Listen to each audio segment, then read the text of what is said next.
Haji Halim sedang menunjukkan begini cara sayang kepada ibu.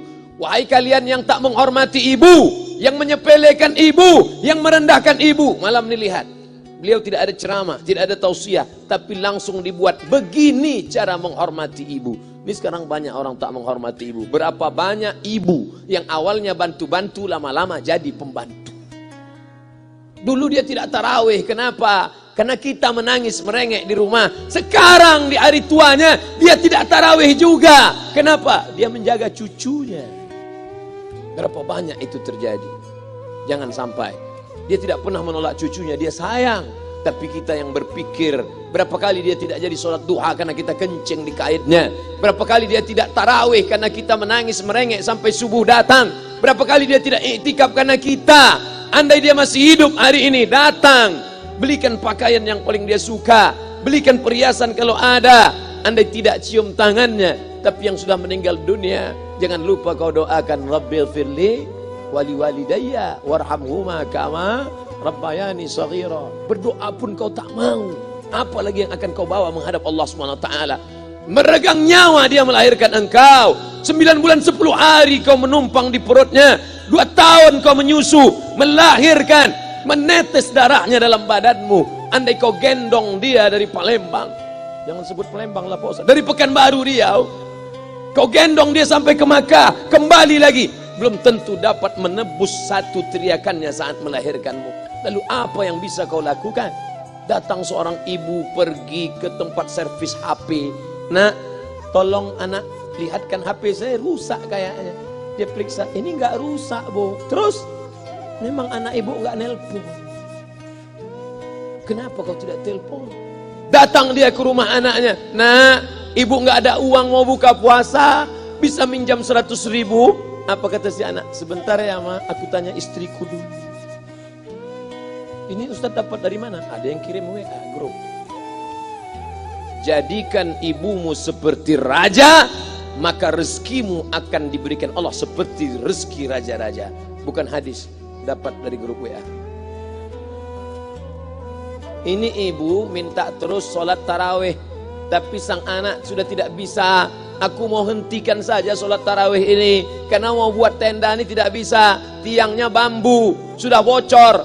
Kita stop saja sholat tarawih bersama ini. Apa kata si ibu? Buatlah sholat tarawih terus, nanti Allah akan berikan engkau gedung yang besar. Dengan gedung besar itu kau akan tetap sholat tarawih. Mana gedung besar itu? Inilah dia gedung besar.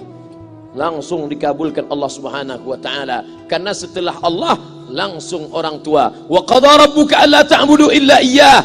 Allah sudah wajibkan engkau menyembah Allah. Setelah Allah, wa bil walidaini ihsana. Kedua orang tua. Jangan kau lawan ibumu. Kayak anak-anakku, jangan kau lawan ibumu. Karena kau lawan ibumu, kau tak pernah mencium kebahagiaan. Walaupun hartamu banyak, kau akan berenang dalam air mata penderitaan sampai kematian datang.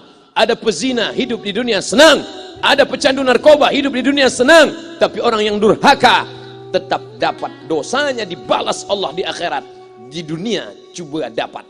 Ustaz, kalau di akhirat dapat, di dunia dapat, untuk apa lagi di dunia? Yang di dunia itu DP-nya. Nanti di akhirat akan kau dapatkan cashnya. Oleh sebab itu jangan main-main dengan ibu. Datang seorang laki-laki, ya Rasulullah, izinkan aku mati syahid. Karena orang yang mati syahid itu tidak akan merasakan sakratul maut illa kal qars, seperti cubitan pada tangan. Izinkan aku mati syahid, karena kalau aku mati syahid tidak akan ada azab kubur. Izinkan aku mati syahid, karena kalau aku mati syahid tidak akan ada hisab, langsung masuk surga. Nabi bertanya, alaka min ummin, ibumu masih hidup? Ibumu ada di rumah? Ya. Ilzam rijlaiha fathammal jannah, urus tapak kakinya, akan kau dapati surga di sana. Tak perlu kau mati syahid, tapak kakinya kau urus, kau dapati surga di sana. Kalau tapak kakinya kau urus dapat surga, apalagi kau urus kepalanya, apalagi kau urus badannya. Pulang dari sini, urus ibumu, mandikan dia, belikan pakaian yang baik, cari makanan kesukaannya. Kalau dia sudah meninggal, maka kau datang ke sana, langsung dapat tisu. Bapak Ibu yang dimuliakan Allah Subhanahu wa taala. Ini Ustadz suaranya menggelegar nih, marah apa? Enggak, saya tak marah. Terus dikasih Haji Halim buka nasi kuning tadi, makanya suara menggelegar. Dimasukkan Pak Kapolda daging sama ayam 3. Masya Allah, ini kari Palembang nih Pak Ustaz. Mantap, menggelegar suara kita di rumah.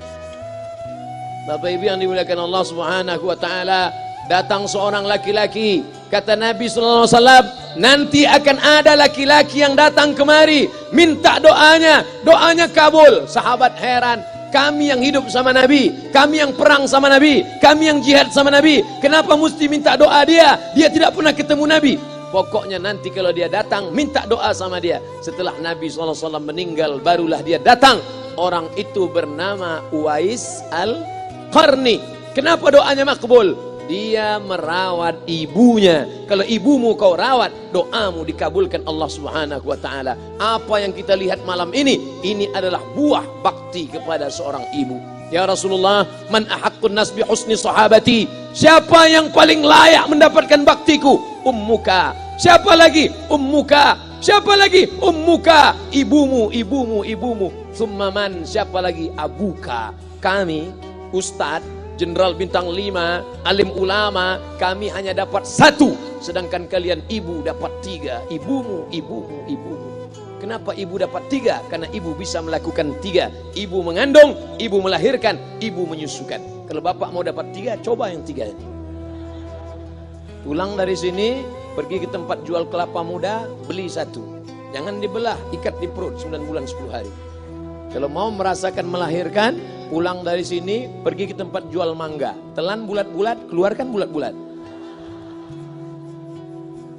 Emang enak jadi perempuan. Mereka luar biasa. Tanya ibumu, berapa kali dia meninggalkan puasa Ramadan?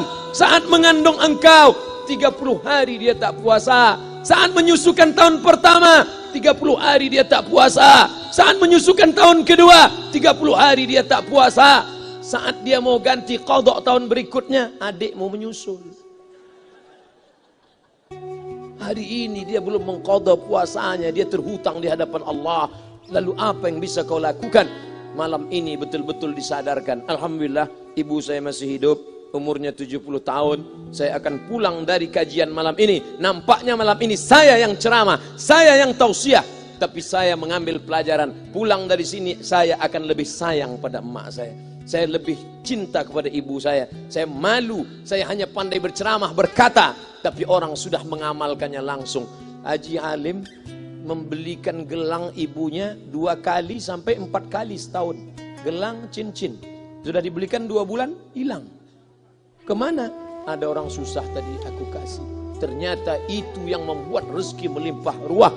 Maka rezeki buah yang sudah matang harus kita joloknya dengan apa? Dengan berbakti kepada ibu. Bapak Ibu yang dimuliakan Allah, saudara-saudaraku yang dimuliakan Allah Subhanahu wa taala. Ibu ini luar biasa. Sampai-sampai ibu, Ustaz jangan nunjuk pakai tangan kiri lah. Oke, pakai kanan.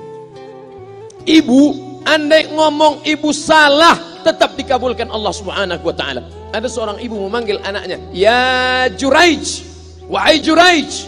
Anaknya sedang beribadah. Ibadah pada Allah atau nyambut ucapan ibu? Allah lebih mulia, dia diam. "Ya Juraij." Dia tetap diam. "Ya Juraij." Dia tetap diam. Dia tidak jawab seruan ibunya. Sampai akhirnya ibunya berkata, apa kata ibunya? "Allahumma la tumitshu hatta turihi wujuhal mumisat." Jangan matikan Juraij sebelum matanya melihat wanita, maaf, tunasusila. Jangan matikan Juraij sebelum matanya melihat wanita tunasusila, WTS PSK, orang nakal, orang jahat. Tidak mungkin ahli ibadah matanya melihat orang jahat, tapi takdir berkata lain. Tak lama setelah ucapan sang ibu, ada seorang WTS PSK hamil, tidak diketahui suaminya, ditangkap, ditanya, "Siapa yang menghamilimu?" Apa kata si perempuan? "Yang menghamiliku adalah Juraij." Sampai Juraij ketika difitnah, perempuan wanita susila itu ditanya, "Siapa yang menghamilimu?" Ternyata dia berkata, "Juraij." Akhirnya mereka menangkap Juraij. "Juraij, ternyata engkau selama ini pura-pura saja menjadi pelaku ibadah. Engkau ternyata sudah menghamili perempuan ini." Mereka menghancurkan tempat ibadah Juraij. Tapi kemudian Juraij sabar. Dia katakan, "Nanti tunggu anak itu lahir, kalian baru tahu." Setelah tak lama anak itu pun lahir dan mereka bertanya, Mereka bertanya kepada anak kecil yang belum bisa bicara, "Ya gulam, wahai anak kecil, man abuka? Who is your father?" Siapa bapakmu? Hai anak kecil, siapa bapakmu? Juraij menusuk pusar anak itu dengan telunjuknya. Dia mau tunjukkan kepada orang ramai bahwa dia tidak salah, dia tidak pezina, dia tidak melakukan perbuatan dosa. Ya gulam, hai anak kecil, man abuka? Siapa bapakmu? Apa kata anak kecil itu? Cowboy. Ko sapi, boy penjaga sapi, pengembala sapi. Bapakku pengembala sapi. Barulah orang Yahudi tahu ternyata ra'il ghanam yang menghamili PSK perempuan jahat tadi adalah penggembala sapi. Lalu kenapa fitnah itu terjadi? Allah mengabulkan doa si ibu sebelum Juraij mati. Matanya pernah melihat wanita tuna susila. Oleh sebab itu ibu jangan sampai kalau marah sama anak memanggil anak dengan kata-kata yang tak baik. Setan, hantu. Kalaupun marah panggil dia, calon wali kota. Sini sebentar. Kalau marah betul, calon gubernur. Sini sebentar. Doa ibu dikabulkan Allah Subhanahu wa taala. Saya setahun setiap bulan Februari ceramah di Kuala Lumpur seminggu. Kuala Lumpur, Selangor, Sarawak, Kuching, kemudian Malaka, Ipoh, Negeri Sembilan. Ketika saya tausiah datang ibu-ibu makcik Malaysia. Assalamualaikum. Waalaikumsalam. Ustaz Somad. Ya. Saya nak jumpa dengan emak Ustaz. Loh, ngapa jumpa emak saya? Jumpa saya lah. Ustaz pasti dididik oleh seorang ibu. Saya ingin jumpa ibu Ustaz. Saya sangka dia mau jumpa saya. Ternyata ibu di tengah para habaib, diambil diri seorang profesor, dibalik diri seorang gubernur, wali kota, Kapolda. Di dalam diri mereka ini adalah orang-orang luar biasa, tapi dilahirkan oleh perempuan-perempuan yang super luar biasa. Betul? Mereka ini semua dibesarkan perempuan. Makanya ada ungkapan al-jannatu tahta aqdamil ummahat, surga di bawah telapak kaki ibu. Tapi ada yang mengatakan itu dulu Pak Ustadz, sekarang sudah berubah, surga di bawah telapak kaki babysitter. Karena banyak yang menitipkan anaknya kepada penitipan anak. Jangan bu, walaupun kau wanita karir, tidak seberapa itu. Tidak dapat kau tebus kehilangan masa-masa manja mereka dengan pendidikan. Ini banyak ibu-ibu sekarang sudah tidak lagi mengurus anaknya. Padahal 6 tahun pertama, the golden age, usia emas, ibu harus ikat hubungan emosional dengan anak. 2 tahun pertama, susukan. 2 tahun kedua, lompat-lompat, lari-lari, lucu-lucu. 2 tahun ketiga, mulai menghafal surat-surat pendek. Umur 7 tahun, baru dia sholat. Begitu. Sekarang banyak. 2 tahun pertama, dia titipkan ke Al-Baqarah, sapi betina. 2 tahun kedua, dia titipkan ke PAUD dan BUUD. 2 tahun ketiga, dia titipkan ke TK. Akhirnya anak putus kontak. Setelah anak remaja, baru ibunya nanya, Ustadz, kenapa anak saya lebih mau curhat sama pacarnya daripada sama saya? Karena anak sudah lost contact, putus hubungan dengan ibu. Itulah yang dulu dikejar dengan wanita karir. Pergi pagi pulang petang, peras keringat, banting tulang, tunggang langgang, lintang pukang. Tak dapat kau tebus dengan apapun. Oleh sebab itu, kalau kau sayang kepada mereka, besarkan mereka. Nanti setelah dia SMP, kau tetap bisa berkarir, tetap bisa apapun. Tapi usia emas ini tetap jaga mereka. Di balik anak-anak yang luar biasa, ada ibu yang luar biasa. Di mana letak ibu luar biasa itu? Inilah dia, ibu-ibu.